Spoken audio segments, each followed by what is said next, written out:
কিভাবে প্রশাসন কাজ করছে, কিভাবে যারা দুর্গত তাদের উদ্ধার করা হচ্ছে, আরও দ্রুত কিভাবে তাদের উদ্ধার করা সম্ভব হয়, আরও দ্রুত কিভাবে তাদেরকে আরেকটু সুবিধাজনক জায়গায় নিয়ে যাওয়া যায়।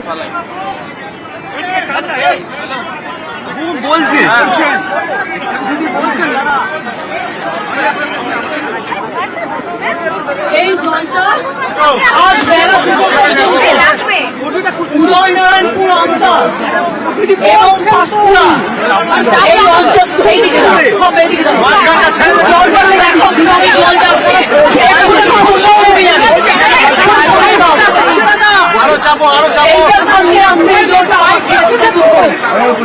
নতুন করেছেন এই জলটা আজ দুটো পর্যন্ত উদয়নারায়ণপুর অঞ্চল পাঁশকুড়া অনেক জায়গা আমরা কন্ট্রোল করলেও এই জায়গাগুলো ডুবে যাবে। আমি বলবো ডিএমকে এখান থেকে লোকশিফট করাতে। দুই হচ্ছে তাদের কাঁচা বাড়ি ভেঙে গেছে, তাদের লিস্ট আমাকে দিতে। তিন হচ্ছে যাদের জমি নষ্ট হয়ে গেছে, শস্য নষ্ট হয়ে গেছে, সব জলটা দেখতে দাও।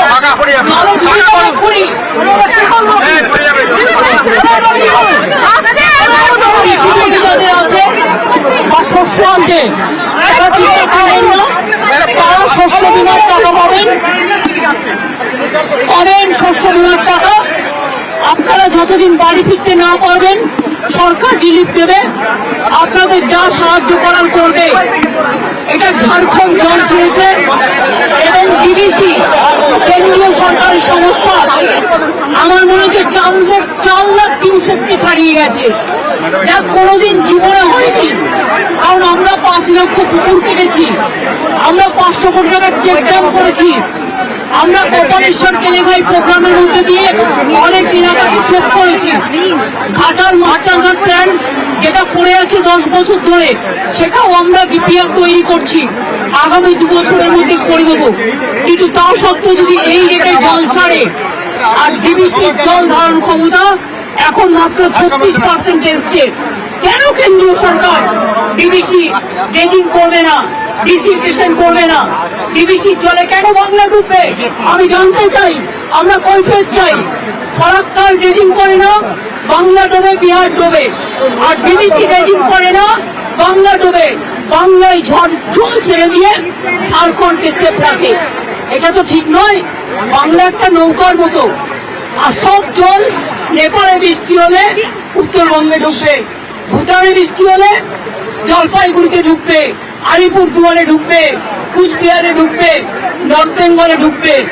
আর মালদা নদীকে গঙ্গার ইরোশন মুর্শিদাবাদে, আর দক্ষিণবঙ্গ ডুবছে ডিবিসির জলে। এবং আমি যা শুনেছি কাল রাতে জলের ওপর আবার জল ছেড়েছে।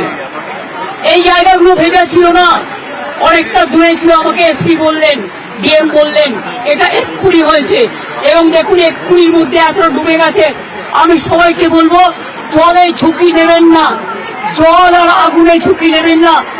অন্তত 2 দিন একটু সেফ প্লেসে থাকুন, তারপরে জলটা বেরিয়ে গেলে তারপরে আপনারা আস্তে আস্তে বাড়ি যাওয়ার মতো পরিস্থিতি থাকলে তখন বাড়িতে যান। আর আমি অ্যাডমিনিস্ট্রেশনকে বলবো যা যা রিলিফ দেওয়ার কোনো যেন রিলিফে অভাব না হয়। প্রত্যেকটা পরিবারকে দেখে নেবেন, আপনাদের কাছে সবকিছু দেওয়া আছে, কেউ যেন অসুবিধায় না পড়ে।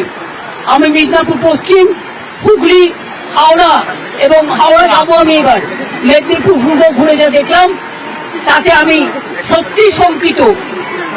ডিবিসির সাথে আমরা ফার্দার কোনো সম্পর্ক রাখবো কিনা আমাদের সন্দেহ আছে। আমি সব সম্পর্ক কাট আপ করে দেবো যদি মানুষকে এইভাবে দেবো। মানে পুরো চক্রান্ত, মানে এটা পূর্ব পরিকল্পিত এবং এটা পরিকল্পিত বন্যা। এটা আমাদের বৃষ্টির জলে বন্যা নয়, বৃষ্টি হয়েছে 3-4 দিন, কিন্তু এটা ম্যান মেড প্ল্যান। আমি আবার আপনাদের বলছি, আমি এখানে যারা আছেন এই দেখুন কতটা ভরে গেল আপনারা থাকতে থাকতে। আমি আপনাদের অনুরোধ করবো সরে যান এক্ষুনি মানুষকে নিয়ে। সামনে থেকে যারা দোতলায় দাঁড়িয়ে আছেন ওই বাড়িটাও ভেঙে পড়তে পারে জলের তোড়ে। প্লিজ আপনারা সেফ জায়গায় চলে যান। জল কিন্তু আধ ঘন্টার মধ্যে ডুবিয়ে দেয় সব, আগুন যেমন হু হু করে ডুবিয়ে দেয়।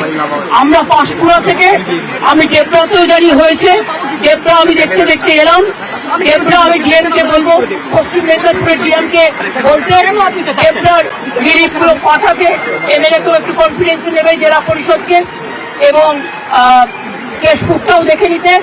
দেবরা তো 10টা গ্রাম ডুবেছে, এবং খড়গপুর রুরালও ডুবেছে, একটা ট্রাইবেল গ্রাম, সেটাও দেখে নিতে, এবং পাঁশকুড়া যেটা ডুবেছে সেটাও দেখে নিতে।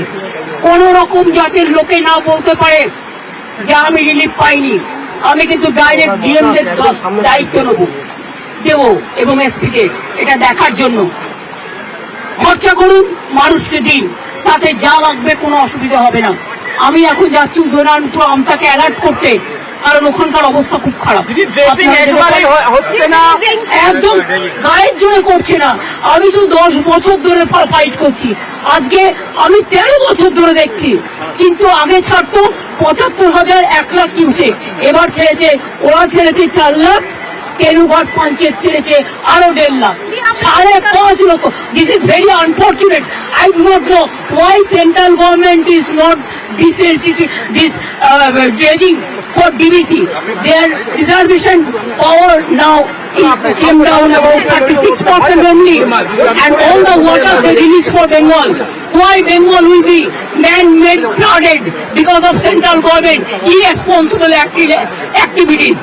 I am sorry, this is not Bengal water. This is the Jharkhand water from Tenughat Panchayat, and this is the water coming from central government organization like DVC. Because এটা নিয়ে বড় আন্দোলনে যেতে হবে, এটা নিয়ে আমরা বড় আন্দোলনে যাব।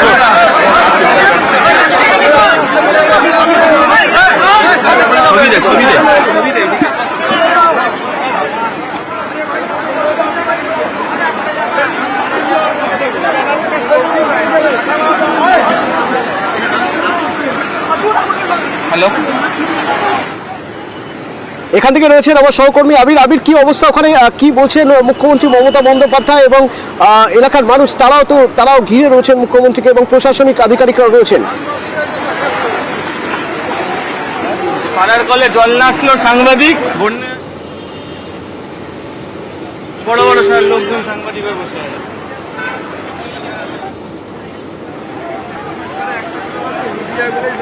আবিরের সঙ্গে কথা বলবো। আবির রয়েছে এখান থেকে। মুখ্যমন্ত্রী মমতা বন্দ্যোপাধ্যায় পাঁশকুড়ায়, গতকালই আমরা বলেছিলাম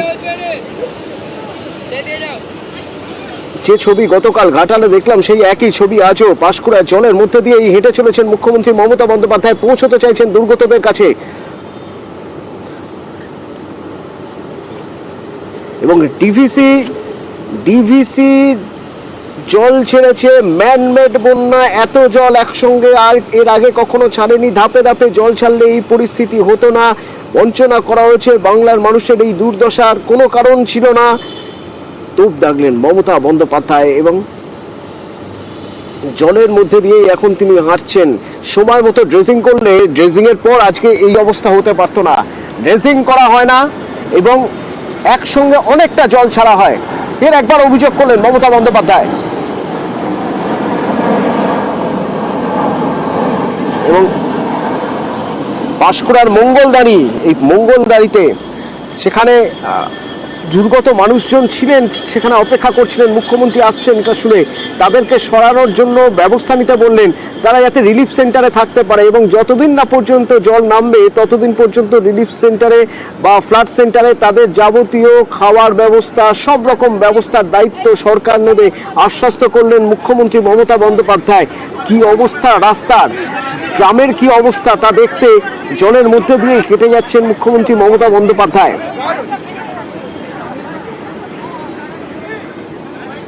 প্রশাসনিক আধিকারিক যারা ছিলেন তাদের নির্দেশ দেওয়া হলো, নির্দেশ দিলেন মুখ্যমন্ত্রী যে যাদের বাড়ি ভেঙে গিয়েছে তাদের একটা তালিকা তৈরি হোক, যত দ্রুত সম্ভব তাদের থাকার ব্যবস্থা করতে হবে, মাথা গোঁজার ব্যবস্থা করতেই হবে, আর সে কাজ করবে প্রশাসন।